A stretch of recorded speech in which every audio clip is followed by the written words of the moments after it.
Today is a very special day for many of us who have been participating on the Inter-University Child-Focused Research Methods Training project in different capacities. Our senior colleagues have been our facilitators, we have had mentors and the trainees, and we have walked this journey for over 2 years. Today marks, in the short term, the end of that journey which we have been for, and I want us to take this as a day of joy. AfriChild, in developing its strategic plan, identified capacity building that looks at building and developing a cadre of researchers from the country, from the region, that are able to undertake scientific and rigorous research and build on our in-country and regional capacity. And so the cohort that we have today, which is the first cohort, has been an effort that has come to light from the thinking that began years ago. And so I would like to recognize very humbly the team that has been involved in this process, to recognize our trainers, our mentors, to recognize the university leadership, because we have 7 universities that have been involved in this training, and we are going to hear more about that. And I want to recognize them for accepting to be part of this vision, to be part of this process. In a special way, I would like to also recognize the team at AfriChild that has been at the forefront of this.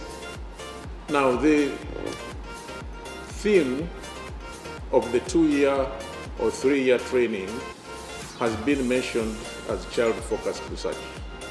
On this slide, we share with you our working definition of who a child was, and that is a person who has not attained the legal age for consent to treatments or procedures involved in the research under the applicable law of the jurisdiction in which the research will be conducted. And in Uganda, age 18 or below 18 is what we take as a child. Child-focused research is research in which children are actively involved and recognized as important participants.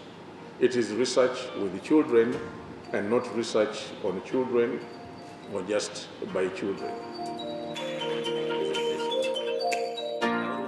Policymakers sometimes seem to be having low appetite for research. How can we interest the policy fraternity, policymakers, to ensure that they have appetite and there is uptake and utilization of research? If you're a technical person and you are working in government and you have a politician who thinks otherwise, the only way to defeat this, the only way to convince him is by presenting facts. And the only way you can do that is by doing research, getting research that is acceptable and showing him this is it. Maybe the appetites, I'm just assuming, one of the appetites that the policymakers struggle with to utilize the research is that most of our programs are not designed based on evidence. The priorities in the resource allocation are more determined by the politics than the evidence. So at the end of the day, when you are determining resource allocation, it's more informed by the politics. Sometimes it's difficult to know what research should be done here within the country, what reflects the agenda here. So for example, let's say research can be done that says that there is child labor statistics that are in the upper 90s percentages, and that is a growing concern. But of course we then look a little bit further and we look in places, for example, in northern Uganda, and we realize that the reason why there's so much child labor is because those families are so severely impoverished. Thank you very much for listening, and thank you very much for sharing your thoughts and experiences.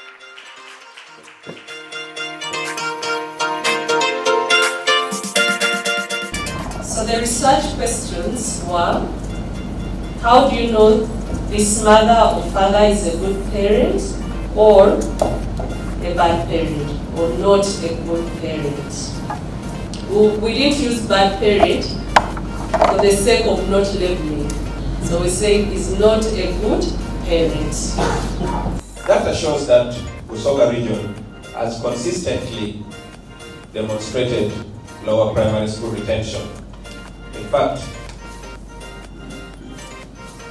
studies done before us says 17.3% of dropout is found in Iganga.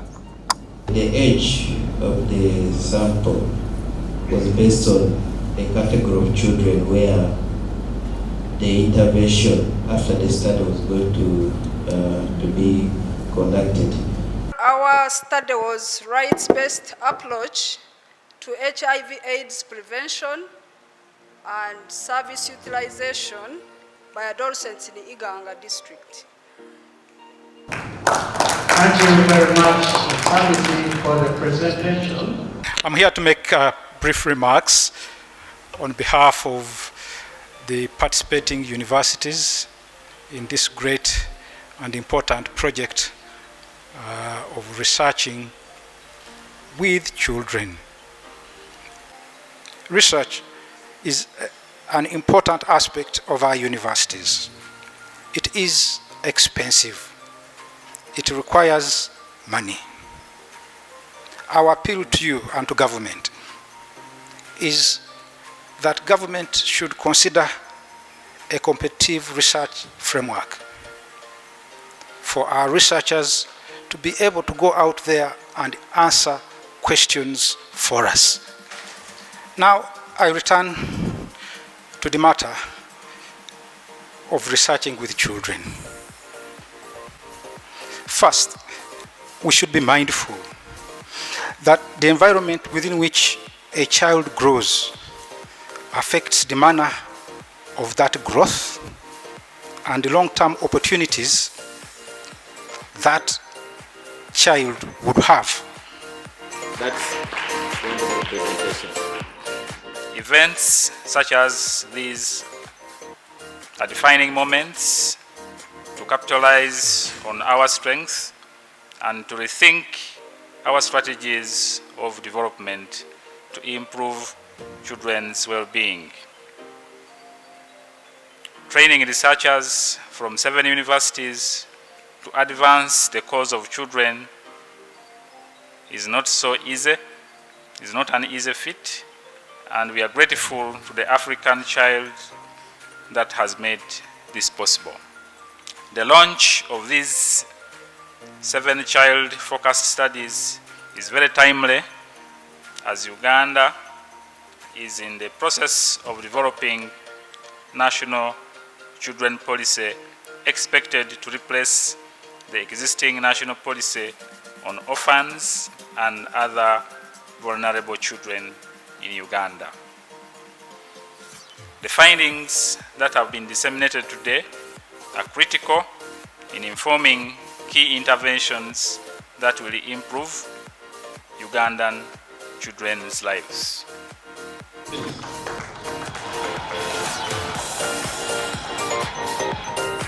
Congratulations to the Makerere team. The third one is for UCU, Okono.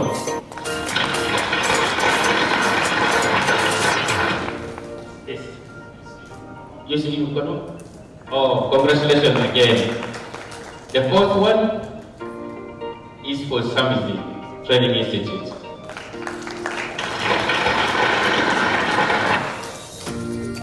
Congratulations, Samisi. The fifth one is for Uganda Matras University, Kozi.